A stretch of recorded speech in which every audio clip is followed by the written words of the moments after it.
यानंतर छत्रपती संभाजीराजे यांना विनंती करण्यात येते की त्यांनी या ठिकाणी मोर्चाला संबोधित करावं.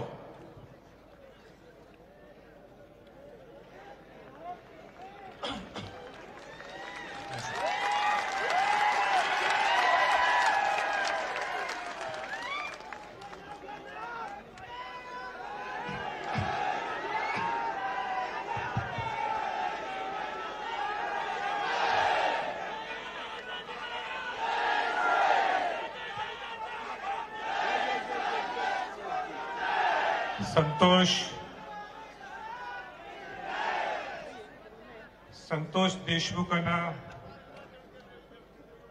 श्रद्धांजली वाहण्यासाठी आपण सगळेजण इथं जमलो आहोत.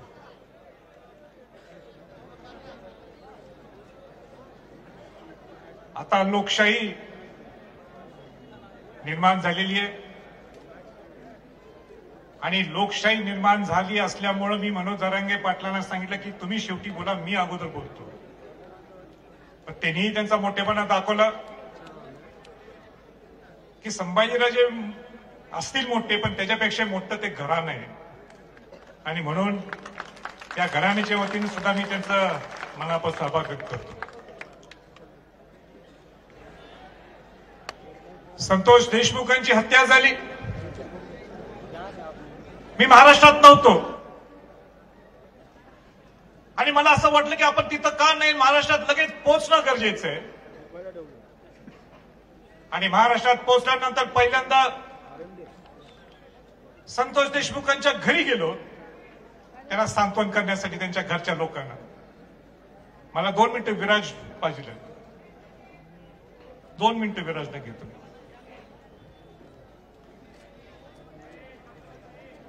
हा विराज संतोष भाऊंचा मुलगा. या विराजकडे तिथं मी बघितलं आणि मला त्यांच्या घरच्या मंडळींनी, त्यांच्या बहुतेक भावांनी मला फोटो दाखवला. ज्या पद्धतीने, ज्या क्रूर पद्धतीने त्यांना मारलं गेलं, हत्या केली. या शिवाजी महाराजांच्या घरात सुद्धा माझा जन्म होऊन सुद्धा मला ते बघवलं नाही, मला पावलं नाही. ते मी घाबरून गेलो. हे महाराष्ट्र आहे? हे शिवाजी महाराजांचं, शाहू फुले आंबेडकरांचं हे महाराष्ट्र आहे का? काय आपला अधिकार होतो? हे संस्कार शिवाजी महाराजांनी आपल्याला कट दिलेत का? ही दहशत, म्हणजे ज्या पद्धतीने, ज्या क्रूर पद्धतीने मारलं गेलं आणि त्याच्यावर आजही निर्णय होत नाही, हे दुर्दैव आहे, हे दुर्दैव आहे. मी जास्त काय बोलणार नाही, आज मी मुद्देशीर बोलणार आहे. आणि ज्यावेळी मी त्या घरच्या मंडळींना भेटलो, बोललो, त्याची चर्चा केली, अनेक लोकांनी आपली मतं व्यक्त केली तिथं. आणि त्या एकच निर्णय मी घेतला, एकच निर्णय मी घेतला. तो निर्णय हा होता आणि सगळ्यांच्या समोर जाहीरपणाने मी त्यावेळी बोललो की हा जो मोरक्या आहे, त्या मोरक्याचा आश्रय देतात जो कोण आहे तो धनंजय मुंडे. मी नाव घेऊन सांगतोय, नाव घेऊन कोर्ट करून सांगतोय. छत्रपती केव्हा कोर्ट करत नाही, तरी मी कोर्ट घेऊन सांगतो, तो आश्रयदाता धनंजय मुंडेला मंत्रीपद देऊ नका, हे मी त्यावेळी सांगितलं होतं.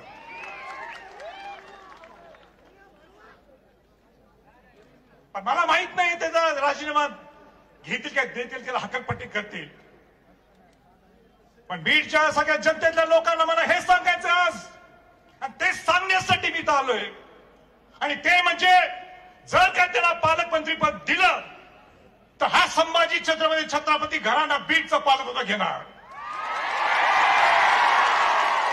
आम्हाला दहशत चालत नाही, आम्हाला दहशत चालणार नाही. शिवाजी महाराजांचं, हे शाहू फुले आंबेडकरांचं हे महाराष्ट्र आहे. आणि इथं जर दहशत कोण पसरत असेल तर माझी जबाबदारी, माझं कर्तव्य आहे, मी इथं येणार.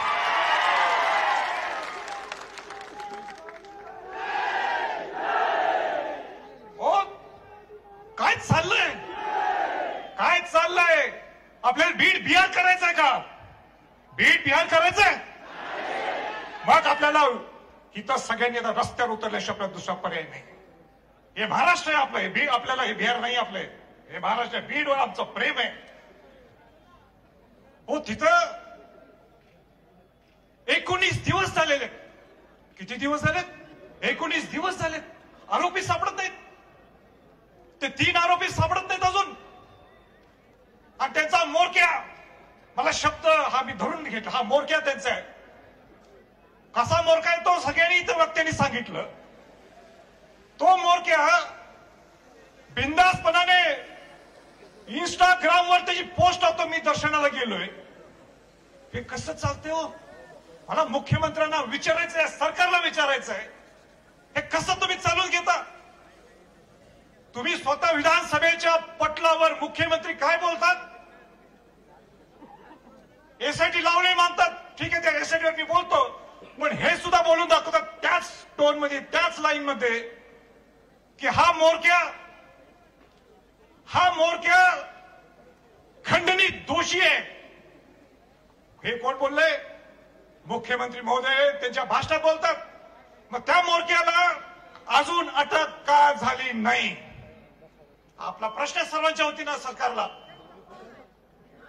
हो त्याच्या पलीकडे जाऊन मला सांगायचंय, इथल्या मोठ्या सभेत पंकजा मुंडे म्हणतात, काय म्हणतात? की हा वाल्मिक कराड, हा धनंजय मुंडेचं पान सुद्धा हलत नाही ह्याच्यामुळं. हे कोण बोलते? मी नाही. कोण बोलते? धनंजय मुंडे बोलतात. आणि धनंजय मुंडे हे सुद्धा म्हणतात, पंकजाताई मुंडे म्हणतात. धनंजय मुंडे काय म्हणतात?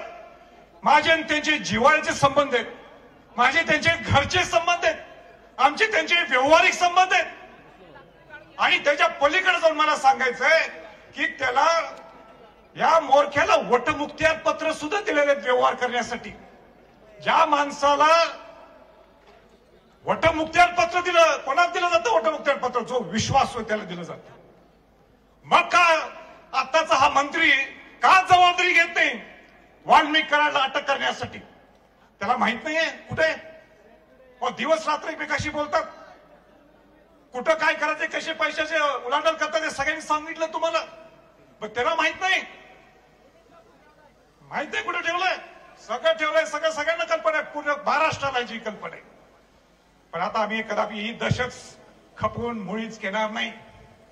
मुख्यमंत्री महोदय आणि प्रामुख्याने अजितदादांना सुद्धा सांगायचे, तुमच्या पक्षाचे प्रमुख जे तुम्ही आलाय, तुमचं मोठेपण आहे तर तुम्ही आलात, पण अजितदादांना सुद्धा सांगायचे, तुम्ही आयुष्यभर परखटपणाने बोलू नका. मी माझी काम करण्याची पद्धत ही आहे, पण काम करण्याची पद्धत तुमची तशी असेल परखटपणाने. करेक्ट. आता कार्यक्रम करेक्ट करा तुम्ही. आता कार्यक्रम करेक्ट करून दाखवा. तुमच्यात जर धमक असेल, तुमच्यात जर हिंमत असेल, त्या पहिला या मंत्रीला हकलून काढायला पाहिजे. हा कक्करपणी करायला पाहिजे मंत्रिमंडळातून. हो कसं सहन करायचं आपण?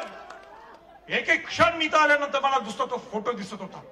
काय वार केलेत, किती वार केलेत. हे महाराष्ट्र आहे काय? आमचा अधिकारी हो शिवाजी महाराजांचं नाव घ्यायचं, काय अधिकारी? आम्ही पुरोगामी शाहू फुले आंबेडकरांचं म्हणायचं. सगळ्या समाजातले लोक इथं आलेले, सगळ्या पक्षातले लोक इथं आलेले. अहो तो बिचारा संतोष देशमुख हा मराठा आहे म्हणून वाचवायला गेलं नाही. तो काय म्हटलं, मी सरपंच आहे, मी 15 वर्ष 3 टर्म मी सरपंच आहे. एका सामान्य घरातला त्याचा जन्म, एक गरीब समाजातला मुलगा, प्रामाणिकपणे एवढं 3 वर्ष सरपंच पद भूसवणं, 3 टर्म, हे कोणाला चेष्टा नाही. मला नाही वाटत महाराष्ट्रात उदाहरण पाहिलं. तो कोणाला वाचवायला जातो? बौद्ध समाजाचा, दलित समाजाचा अशोक सोनवणेला बोलतोय करून त्या मुलाला वाचवायला जातो. आणि म्हणून हा इतिहासात पहिल्यांदा असा मोर्चा घडलाय ज्याच्यात जातीच्या पलीकडं, धर्माच्या पलीकडं, आणि ह्याचा निर्णय या सरकारने देणं गरजेचं. एक चांगली मागणी आहे, आवडसे तुम्ही मी चर्चा करत होतो, ती म्हणजे एसआयटी जी नेमलेली आहे. आणि त्या दिवशीच आम्ही घरी गेलो होतो, त्यांच्या वेळी त्या घरातल्या मंडळी सुद्धा त्यांच्या सगळ्या आजूबाजूच्या सगळ्या त्या गावातल्या ग्रामस्थांनी मला सांगितलं, राजे तुम्ही आवाज हा उठवणं गरजेचं आहे. आणि आम्हाला अधिकारी कोण पाहिजे एसआयटीवर? आम्हाला अधिकारी कुमावत सारखा अधिकारी द्या, ज्याला इथं बाहेर फेकलेलं आहे. सगळ्यांचं एक मत आहे, का कुमावतला इथं बाहेर काढलं? शहाजी उमाप सारखा अधिकारी आम्हाला द्या. शहाजी उमाप सारखा आम्हाला अधिकारी, आम्हाला पारदर्शकपणाने ह्याचा निर्णय लागायला पाहिजे. पण किती दिवस वाट बघायची आपण सर्वांनी ठरवायचं. सरकारने इथं बघायचं काय आक्रोश आहे. एवढ्या उडातानात सुद्धा हजारो लोक इथं एक माणूस इथं हल्ला नाही. ही आणलेले लोक नाहीत, हे सगळ्या भावना एकदा आक्रोश दाखवायला सगळे आले. हे बघा उजवीकडे कसे बसले लोकांवरती पत्र्यावर. कोण बसतोय कोणासाठी? हे संतोष देशमुखांसाठी तर बसले, पण संतोष देशमुखांच्या बरोबर ती माणुसकी जपण्यासाठी हे सगळे जपले. त्या क्रूरपणा हा संपवण्यासाठी इथं बसले. माझी सगळी तुमच्या नेत्याकडनं सगळ्यांना विनंती राहणार, तुमचे जे कोण पक्षाचे प्रमुख असतील, जे कोण असतील, अहो राजकारणाच्या पलीकडे आपण काहीतरी विचार करू. राजकारणाच्या पलीकडे आपण विचार करू आणि सांगू हा संतोष देशमुख हा नुसता निमित्त आहे. संतोष देशमुख हा निमित्त, पण ही दहशत प्रामुख्याने बीडमध्ये या 20-25 वर्ष चालू. मला ज्यावेळी सगळ्या सांगितलं, रील्स दाखवले मला, मी घाबरून गेलो तुमचे रील्स बघून. 1200 की 1300 तुमचे गन लायसन्स, स्वतः मंत्री महोदय स्वतः बंदूक घेऊन. बंदुकाचा अधिकार आमचा आहे, आम्ही बंदूक आमच्या माप आहेत बंदूक, पण आम्ही हातात धरले का बंदूक? अशी धरली का? आणि आज नाही, 350 वर्षापासून आम्हाला ती सवय, ते रक्तात आहे आमच्या. आमच्या रक्तात असून सुद्धा ही भाषा नाही की मग किंबहुना कोणाला तलवार दाखवणं, किंबहुना बंदूक दाखवणं आम्ही आयुष्यात करू शकत नाही. आणि ते सुद्धा लोकशाही त्यांनाच मंत्री पडत देता तुम्ही. ह्या रील्स बस शेवटचं हे सगळ्यांनी ठरवलंय, ह्याच्यात जर मार्ग निघाला नाही. मनोज जरांगे असतील, सगळे मंत्रिमंडळ, सगळ्याच्या बाजी मंत्री असतील, आजी मंत्री कोण आहेत, बाकी सगळे आमदार गण असतील, सगळ्या पक्षातले लोक असतील, सगळ्या समाजातले लोक असतील. आपल्याला ह्याच्यातनं जर नाही न्याय मिळाला तर शिवाजी महाराजांचा, शाहू फुले आंबेडकरचा विचार आपण बुडीत घालणार.